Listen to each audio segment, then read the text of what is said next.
Okay, hello everyone. I want to do a proper review on my movie channel of the new movie that's called EPiC, Elvis Presley in Concert, which was directed by Baz Luhrmann, who did the Elvis film with Austin Butler a little while ago, a couple of years ago.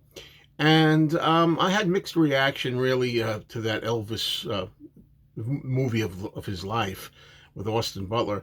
And this movie now, EPiC, I've seen twice. And I figured, although I already put a proper review up over on my other channel, which you could check out, called Mean Mr. Mayo, you can watch this one now because I've seen the movie twice.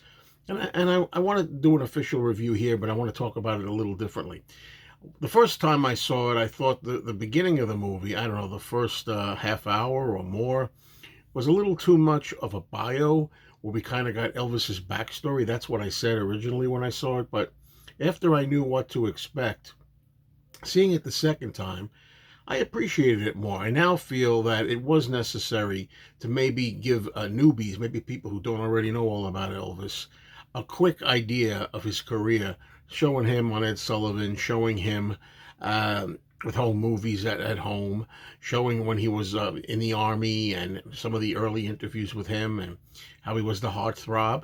And when he first made movies like Love Me Tender and Jailhouse Rock and King Creole, then later getting sucked into the more difficult movies, the ones that didn't go so well, Beach Blanket Bingo, silly Elvis movies, all that stuff kind of had to be told. It was a story that Baz Luhrmann tells just to give you kind of a feel of where Elvis was at the point in his life that we really, really start EPiC. Because EPiC is Elvis Presley in concert, and that's Elvis at the hotel. Was it the International Hotel in Las Vegas in 1969 and 1970, and then some other footage of him in concert at 1972, and it's basically late 60s, early 70s Elvis. This movie, after it gets past the initial parts, as I said, where it kind of gives you a prelude into what we're going to be watching here, mostly Elvis's basic bio at first up to this date, which is, as usual, the way Luhrmann does it, very quick. It's kind of fast editing. The first time I saw it, I thought it was a little too quick. This time, when I was used to it and knew what to expect, I thought it was okay compared to the first time. So I kind of amend that opinion a little bit. But what really shines here, and the reason we're here, is to see Elvis in concert. The Vegas years, Elvis, the consummate professional showman, the commander. He commands his audience. He loves his audience, and they love him, and that comes through. It shines through how Elvis, even though he's a big star, he realizes, and I've always liked this about Elvis, that he knew what he meant to people. He knew who he was. He knew that people loved him, and he gave back. There's nobody has a bad thing really to say about Elvis Presley who's ever met him, and no fan, I don't believe, has ever had a bad encounter with him. He's very giving, very generous.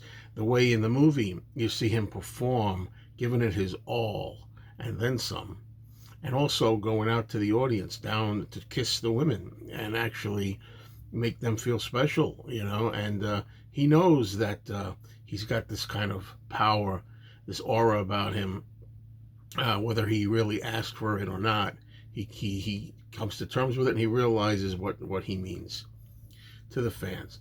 So that's really where this shines. Now, I didn't have the privilege of seeing this in IMAX in the theaters, unfortunately. I had a chance, but I didn't go.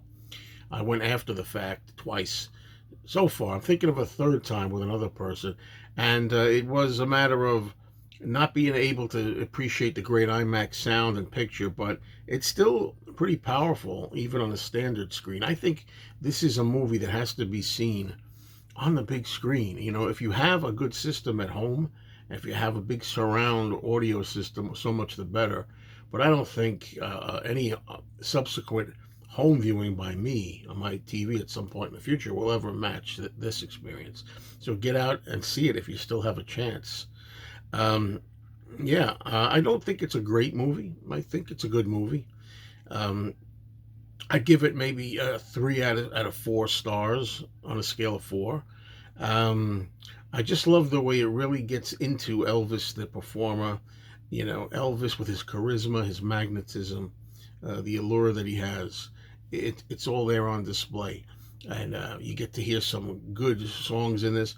Sometimes I wish that some of the songs were played a little longer, but we do get some good amount of some songs. My favorite being a montage of Burning Love, where we get to see him in the studio and also, you know, when he's rehearsing it and also performing it live, although he just really play the song track, the music track over it, but it still matches up perfectly the way it's done.